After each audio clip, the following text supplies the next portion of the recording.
그 다음 치염내, 허리 아픈 거, 이 콩팥과 관련된 호소 증상 중에 요술사년, 요술냉통이라는 게 있다고 그랬어요.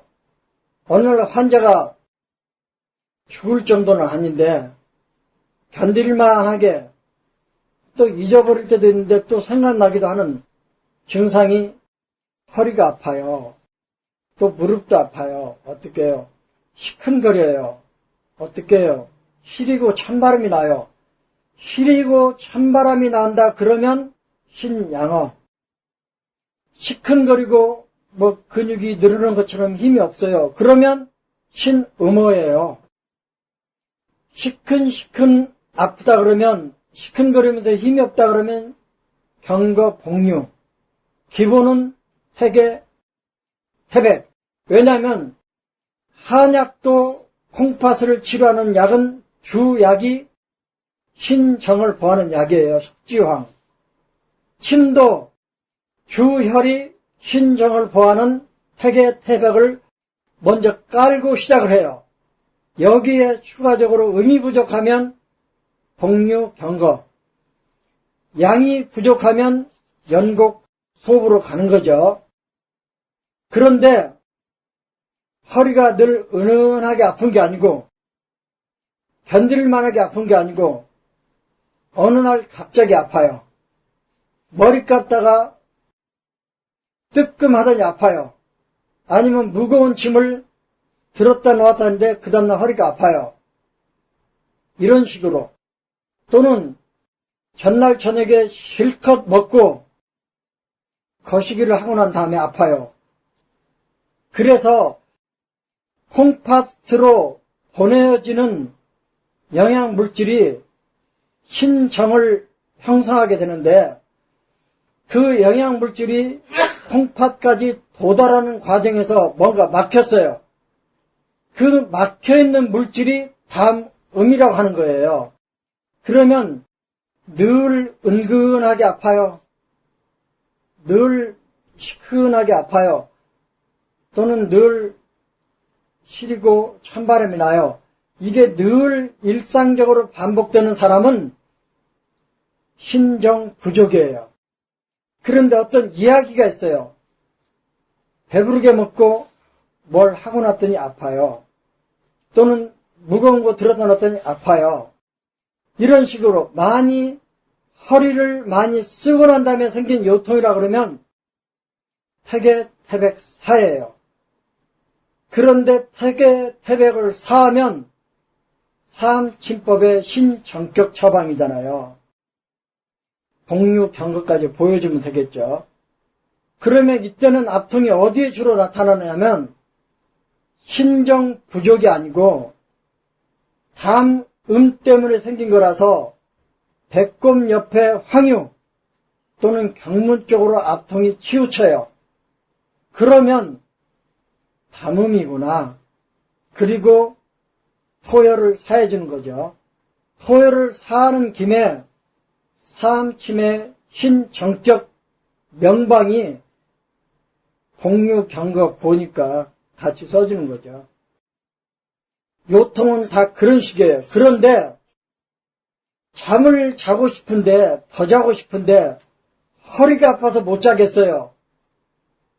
그러면 이 사람은 신정 부족이잖아요. 그러면 태계, 태백, 보. 태백, 태계를 보하는 김에 음도 부족할 가능성이 많으니까 복류, 경거도 보. 그러면 도움이 많이 되겠죠. 급성요통은 대개 신유 압통이 있고 황유 압통이 있는데 뭐가 잡혀요. 뭐가 잡히면 어혈 아니면 담음이라 그랬죠. 뭐가 잡히면 어혈 아니면 담음인데 육부 양경락에서 잡히면 유목혈, 오장 음경락에서 뭐가 잡히면 유토혈이라 그랬어요. 신유나 황유에 뭐가 잡히면 태계, 태백, 사. 그런데 가만히 있어도 쑤시고 아프다 그러면 허리가 아파서 뛰어서 오면 일단 움직이면 아프잖아요. 뛰어서 오면 쑤시면서 아프잖아요. 그런데 복진을 해보니까 신유, 지실, 황유 이런 쪽에 반응이 뚜렷해요. 그러면 태계, 태백, 사, 염증은 연곡, 노궁, 사. 왜냐하면 신과 신포가 접경관계이기 때문에 신의 열은 노궁으로, 신포의 열은 연곡으로 처리를 한다는 거 생각하면 아실 것 같네요. 만성적인 요통은 신정 부족일 가능성이 많고 급성으로 생긴 요통은 담음으로 생길 가능성이 많아요. 그래서 급성은 태계, 태백, 사, 만성은 태계, 태백, 도. 여기에 한열 편차가 있으면 화열조합, 음부족 현상이 있으면 금혈조합을 추구한다. 신음이 부족하면 눈도 건조해져요. 코도 건조해져요. 입술도 건조해져요. 왜냐하면 오장에 음액을 공급하는 역할이 콩팥의 역할인데 그 콩팥의 오행혈 중에 음곡혈이 주혈이잖아요. 그 다음 요통이 참 많이 나오는데요. 일단 만성적인 요통은 신정 부족, 그 다음에 신유 압통이 뚜렷하면 신정 부족, 급성으로 생긴 요통은 신유나 황유의 압통과 함께 경결이 있다. 그러면 담음으로 보고 태계, 태백, 사. 움직일 때 아프면 유토열, 가만히 있어도 수시가 아프면 화열. 요통 취업례가 많은데 막 넘어갈게요. 그 다음 술통도 아까 했어요. 손목, 주관절, 술통, 발목 아픈 거 일단 경락병으로 보고 뻑뻑하고 소리가 나거나 잘 안 나오면 복진해서 콩팥이 나오면 신정보, 신정을 보여줘야 되죠. 만일에 족소양 담에 일월이 아프면 족소양 담이 공급하는 윤활유가 부족한 거예요.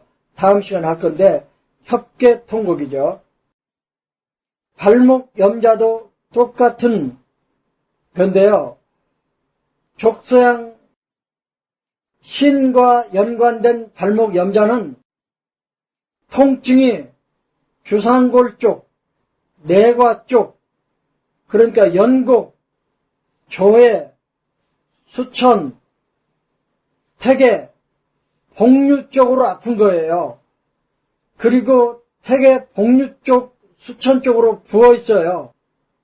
그래서 삐었는데 움직일 때 아프다, 토사.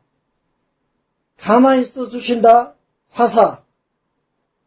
그런데 족솜 시인의 경락병에서 열 증상이 있으면 연곡, 노궁 조합을 쓴다고 되어 있죠. 그 다음에 발바닥. 발바닥의 문제는 족솜 시인의 문제예요.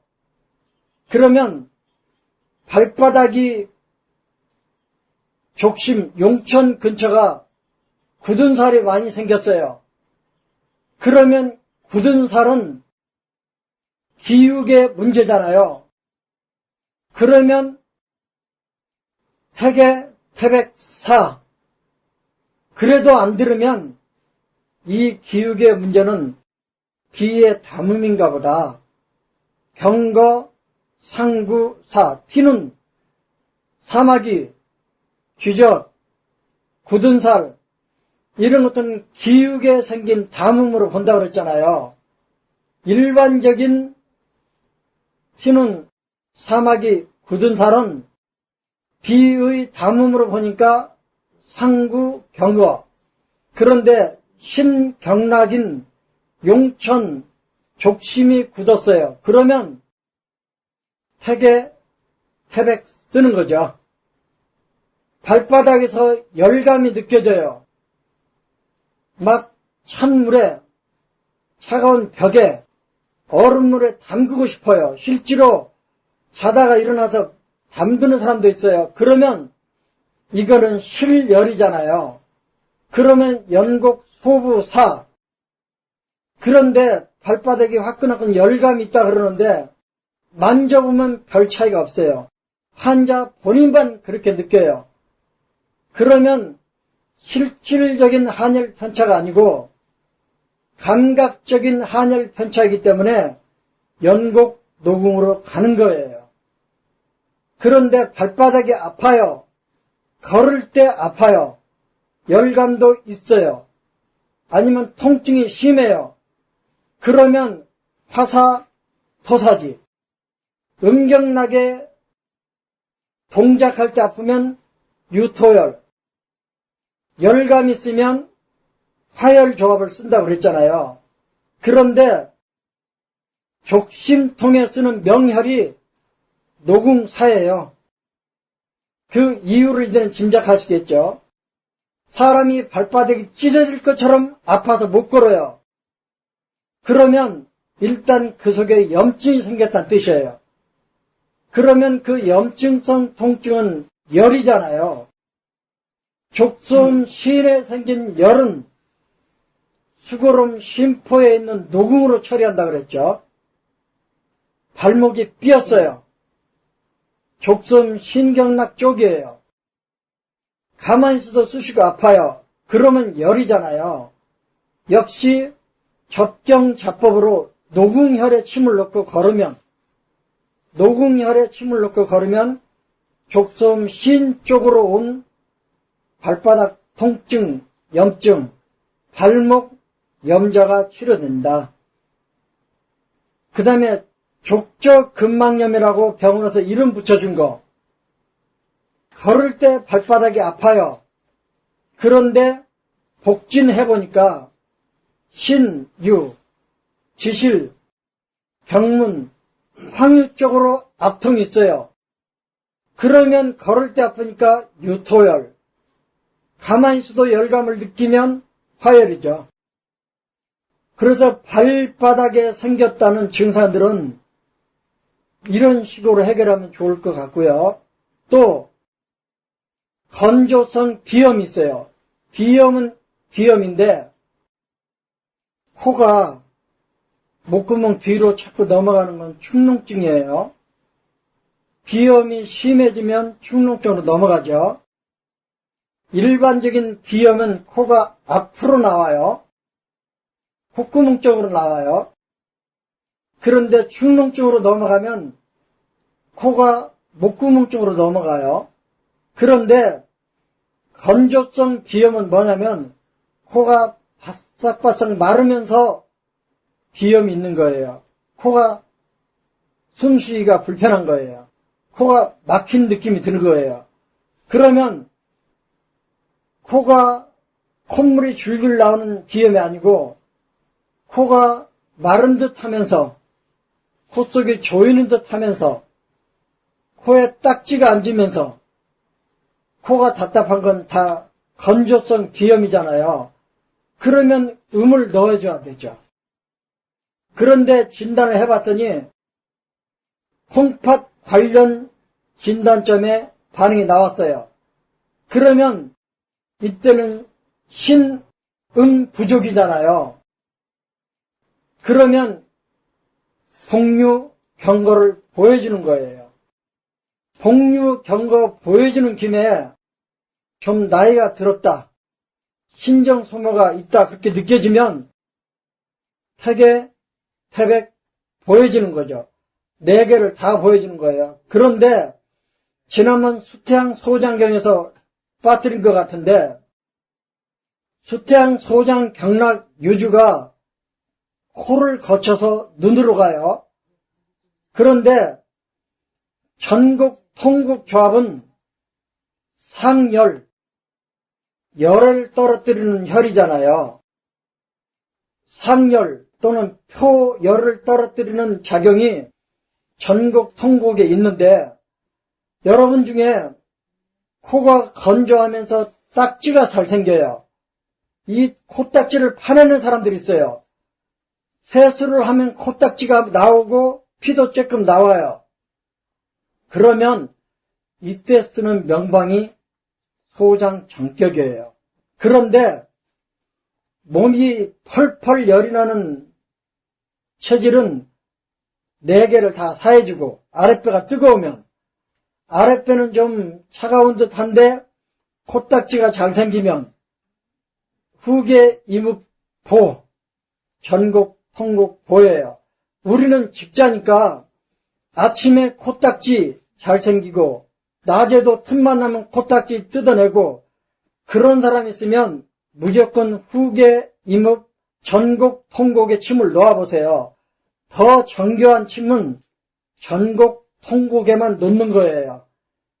최근에도 자기는 아침에 일어나면 코가 막히고 코딱지가 생긴대요. 낮에도 틈만 나면 나이 50 넘은 남자인데 자꾸 손가락으로 코딱지를 파는 버릇이 있대요. 제가 이 소장 통곡 전곡을 놓아줬는데요. 다른 증상도 있어서 이목 후계도 놓아줬어요. 한 번 놓으니까 편해진대요. 2번 놓으니까 코딱지 후비는 일이 없어졌대요. 한번 해보세요. 만일에 콩팥 관련 복진점에 반응이 있으면 복류 경거, 건조성 비염에 쓰시고요. 잔기침, 기침은 원래 폐의 증상이에요. 기침이 심하면 폐의 증상이에요. 그런데 잔기침은 다른 말로 마른 기침이잖아요. 감기는 끝났는데 기침이 남았어요. 가래도 별로 없어요. 그런데 잔기침 또는 마른 기침을 해요. 그러면 얼른 봐도 건조한 기침이잖아요. 어디가 건조하겠어요? 중부 앞통이 뚜렷하면 음곡척퇴로 가는 거고 신유 앞통이 뚜렷하면 복류경거로 가는 거예요. 복류경거로 가려면 내침김에 태계, 태백도 놓아주면 좋죠. 책이 너무 잘 돼 있으니까 보시면 좋겠고요.